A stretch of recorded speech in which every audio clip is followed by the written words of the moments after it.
Hello, j'espère que vous allez bien et que vous avez passé une bonne semaine. Alors, nous allons continuer notre petit voyage sur la préparation de la certification PL300. Aujourd'hui, nous allons voir ce qu'on appelle ANDAS, les Time Intelligence. Ce sont des fonctions qui permettent à Power BI de manipuler tout simplement le temps intelligemment. Pour pouvoir les utiliser, il est nécessaire de toujours avoir une table de dates dans votre modèle de données. Quand vous n'avez pas une table de dates et vous essayez de les manipuler, il y a de fortes chances que vos calculs ne soient pas corrects. Donc, je vous recommande de toujours avoir une table de dates dans votre modèle de données. Comme ça, au moins, vous êtes tranquille pour utiliser les Time Intelligence. Alors, elles sont nombreuses.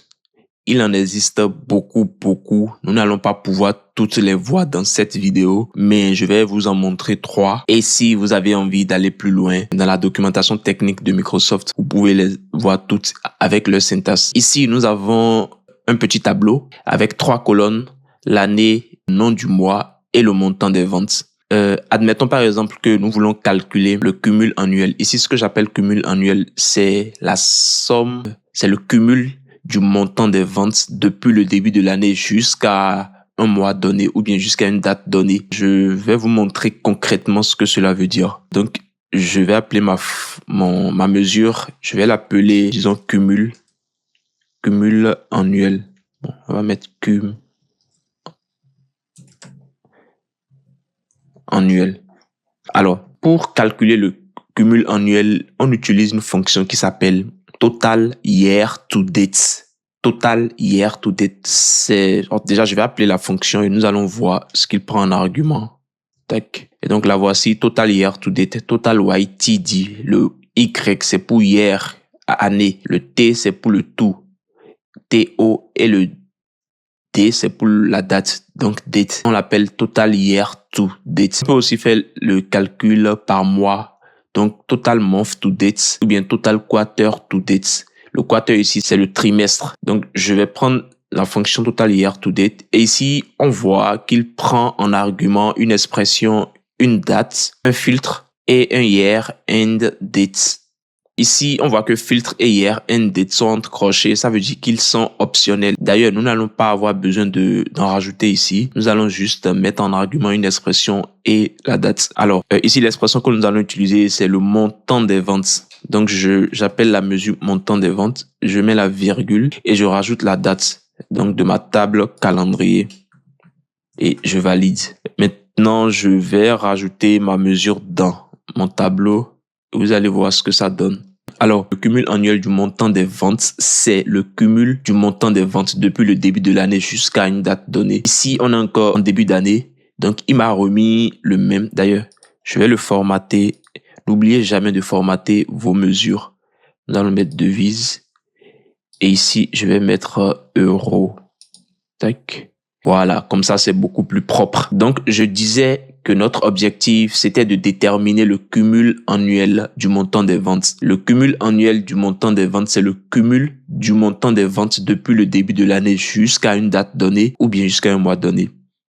Alors, ici, on est en janvier 2021 et il m'a remis le même montant des ventes dans le cumul annuel de janvier 2021, ce qui est totalement normal parce qu'on est encore en début d'année. Maintenant, en février 2021, il m'a mis 3 307 122. Nous avons dit que c'est le cumul du montant des ventes depuis le début de l'année jusqu'à une date donnée. Ici, nous sommes en février 2021. Donc, il a fait le cumul du montant des ventes depuis le début de l'année, de janvier 2021 jusqu'à février 2021. Il a donc fait la somme du montant des ventes de janvier 2021 et de février 2021 pour me donner le cumul annuel ici en février 2021. Quand je viens en mars, il a fait la même chose. Ici, il a fait la somme du montant des ventes de janvier, février, mars pour me donner le cumul annuel de mars 2021.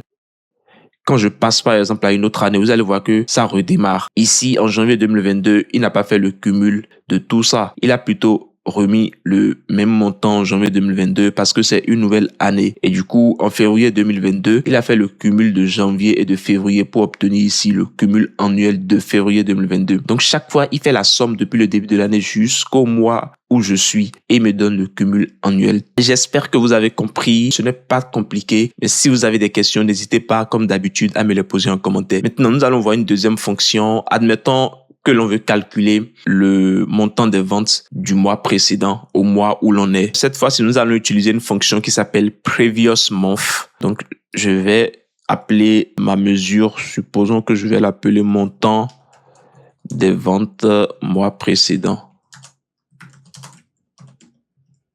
Et ici, nous allons utiliser notre fonction Calculate. Et ici, on voit que Calculate prend en argument expression et filtre 1. J'ai fait une vidéo sur la fonction Calculate. Si vous ne l'avez pas encore vue, elle apparaîtra ici en haut. N'hésitez pas à aller la regarder. Elle vous permettra de comprendre comment l'utiliser. Donc ici, on voit que la fonction Calculate prend en argument une expression, un ou plusieurs filtres.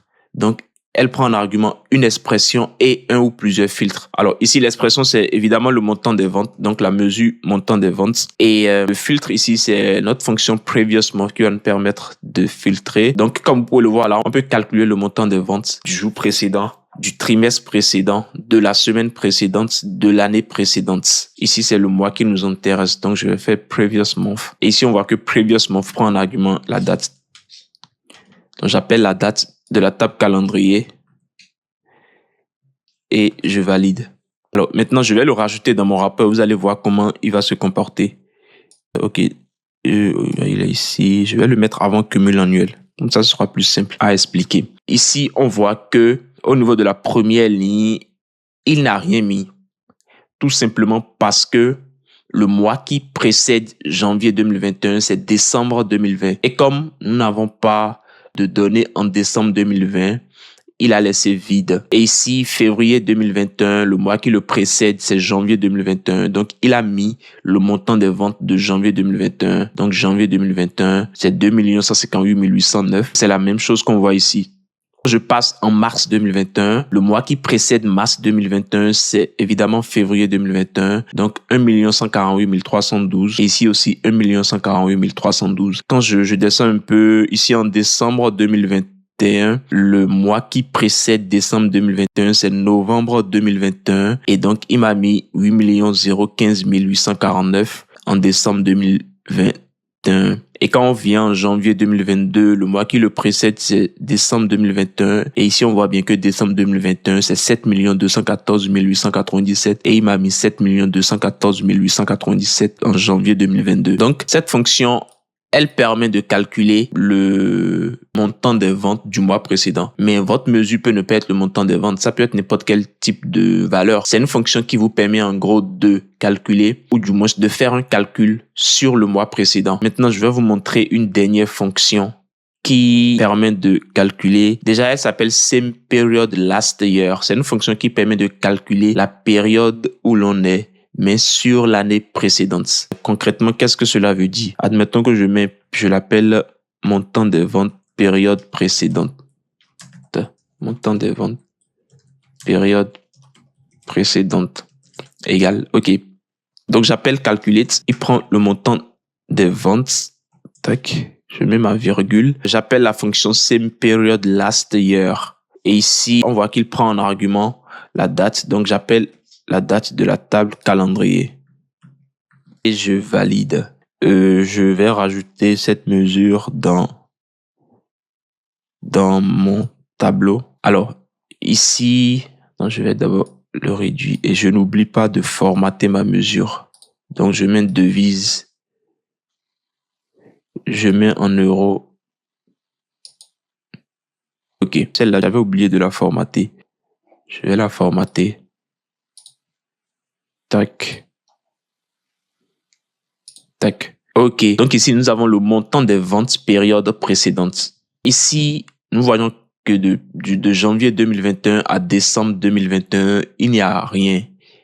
Les lignes sont vides, tout simplement parce que nous n'avons pas de données de janvier 2020 à décembre 2020. J'avais dit tout à l'heure que c'est une fonction qui permet de comparer une période avec la même période de l'année précédente. Alors, en janvier 2021, il va normalement aller chercher le montant des ventes de janvier 2020. Et comme il n'y a pas de données en janvier 2020, il a laissé vide. En février 2021, il va faire de même, aller chercher le montant des ventes de février 2020. Mais ici, comme il n'y a pas de valeur, il a laissé vide, ainsi de suite. Mais quand on arrive en janvier 2022, il va faire le calcul en allant chercher le montant des ventes de janvier 2021 et c'est ce qu'il a fait. On voit bien qu'ici, 2 158 809, c'est le montant des ventes de janvier 2021. Et ici, en février 2022, il va chercher le montant des ventes de février 2021, 1 148 212 et c'est bien ce que l'on voit ici. Et quand je prends par exemple janvier 2023, il va aller chercher ici le montant des ventes de janvier 2022. Et ici, on voit 1 537 640. Et quand on remonte un peu en janvier 2022, on voit bien 1 537 640. Donc voilà, du coup, c'est une fonction qui permet de comparer une période avec la même période de l'année précédente. Et comme je l'ai dit tout à l'heure, ici, le calcul peut ne pas être le montant des ventes. Ça peut être n'importe quel type de calcul, mais la fonction same period last year vous permet de comparer une période avec la même période